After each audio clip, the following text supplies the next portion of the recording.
Hello everyone, my name is Dorcas Ilya. I am a Nigerian writer and this is my powerful story. Monster Cramp by Dorcas. The monster cramp was caught in the organs in my stomach. A fresh cut seared across my stomach each time I tried adjusting my position for relief, and that brought out my introverted side. Squeezing my face like a socked orange, I tried suppressing any groaning from escaping my throat, to no avail. "Are you okay?" Noticing how I was writhing in discomfort, Akaben, my older sister, quizzed me. Afraid of taking medicine, I answered in the affirmative. "Are you certain?" "I'm fine," I tried to reply firmly. "Okay, she said, and left. Hoping for succor, I rushed out of the house to the rocky part of the community, where we openly defecate, exposing my backside to the scorching sun, with the birds staring at me and singing mockingly. It's what I disliked, but what can I do? Toilets were not common in houses like ours. Shifting to the other side to continue with the business of the moment, I realized that what I downloaded was in kilobytes, and was not dysentery, but what laid in it was scary. I have never had such an experience. Could it be a medical condition because I had too much flesh?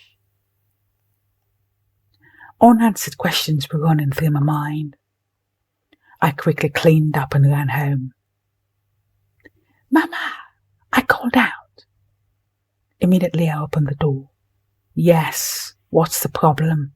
she asked calmly. My voice was shaky. "You what?"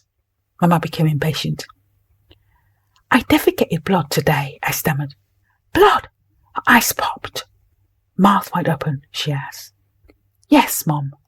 Blood," I said. She carefully looked at me for a few minutes. She exhaled. She noticed the little blood stains on my shirt that I was trying to hide. "Do you have stomach pains?" she inquired. "Yes, Mom." "I have had serious stomach pains since dawn," I answered. Mama left for a room without a word. Her silence tensed me up. Mama came back a few minutes later with a piece of clean wrapper that was cut into a napkin-sized piece. "Use this," she said, as she handed them over to me. "Thank you, Mama," I said in appreciation. "Clean yourself up and use it for the remaining days that you've been seeing this blood," she said. "One more thing, you will get to see this blood every month. It's called menses. When you don't see it, it means you're pregnant." "Yes, Mama," I said attentively. "You must not allow any man to touch you, is that clear?" She sounded the warning. "Yes, Mama," I responded. "You can have warm water to ease the pain and avoid sweats." "Yes, Mama," I said, bending my knees as a sign of respect. She left after her sermon.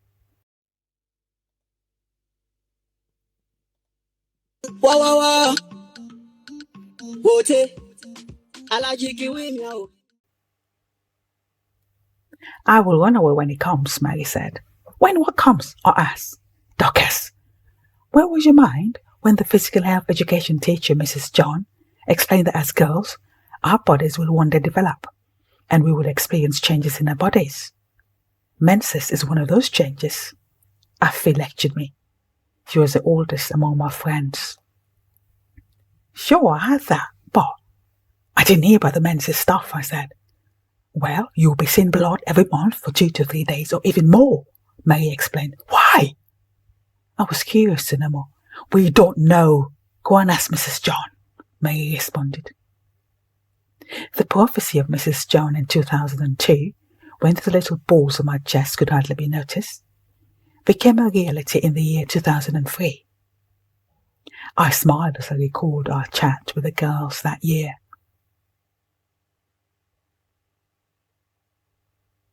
That means blood will be coming out of my body for many years until I'm ripe for marriage.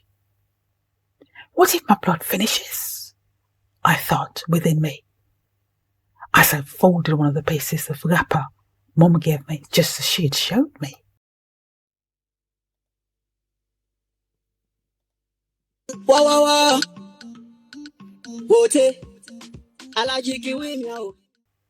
Sitting in the waiting room of the crowded teaching hospital, I smiled and frowned at myself as I recalled my first experience in my monthly flow, and how ignorantly I celebrated each month my red alert did not show up.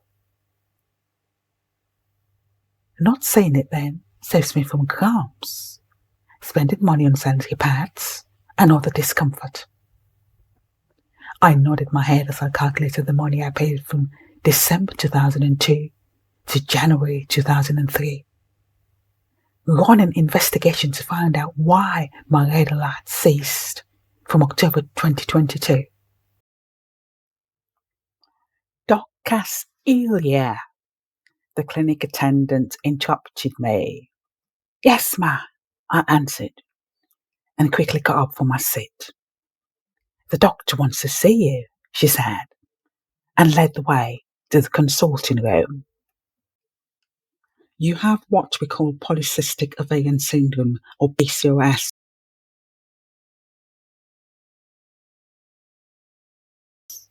And that's why you're not seeing your period. It is a condition that can lead to infertility, he explained. My heart skipped a beat on hearing that, especially since I love children. We will put you on drugs, and it's crucial for you to work on your weight. Do exercise. Let that be your hobby. That way it will facilitate the treatment. We will see you in a month, he said, and wrote the prescription.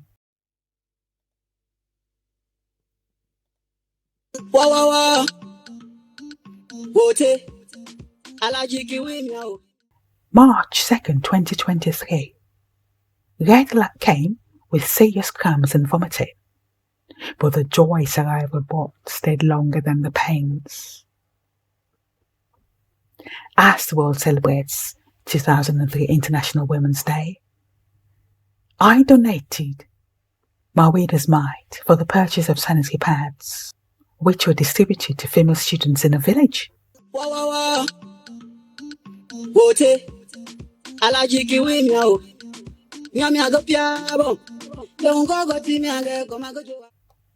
Good morning, everyone, I salute the young teenage girls sitting in the school hall. Good morning, ma, they chorus.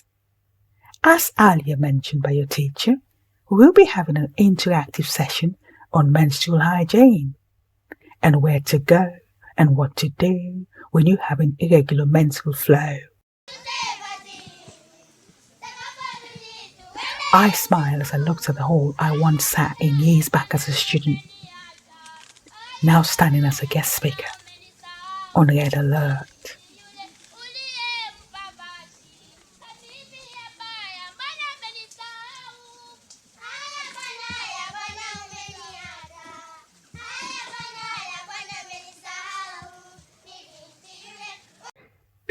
Ladies and gentlemen, and that came within the estimated words as well. So, well, ladies and gentlemen, that's how you write a story.